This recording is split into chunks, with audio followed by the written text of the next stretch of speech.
Hi, I'm Derek Ziomber, North Branch Field Organizer with Friends of the Forest Preserves. And today, I'm at LaBagh Woods celebrating World Migratory Bird Day and volunteer efforts to protect and restore bird habitat in Cook County.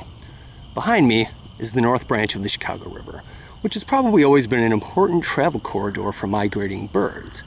But in urbanized areas such as those along the North Branch of the Chicago River, these thin strips of land protected alongside rivers become critical for migrating birds.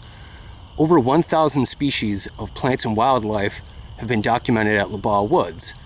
About 200 of those are birds, and about 80% of those are migrant birds. So volunteers at LaBagh make a special effort to promote migrant bird habitat. And one of the ways that they do this is by planting native shrubs,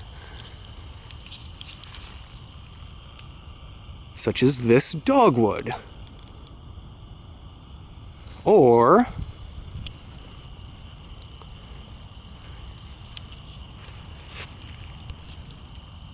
this elderberry.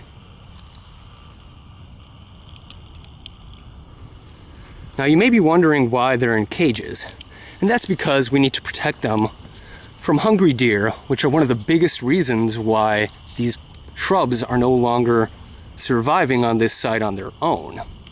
But given a few years in these cages, they'll get large enough to produce fruit and support insects, which in turn support birds and other wildlife.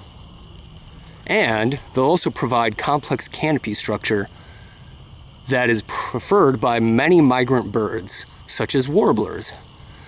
LaBagh Woods has recorded about 40 different species of warblers, such as the Migratory warbler and the American redstart, which are two of the most colorful birds that we get.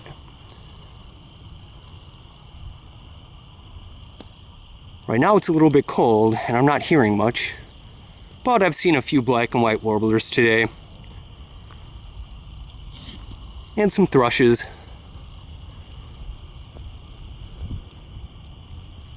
Volunteer restoration work is on hold currently in the Cook County Forest Preserves. However, you can be part of the effort to help protect and restore wildlife habitat in Cook County. Learn more at northbranchrestoration.org.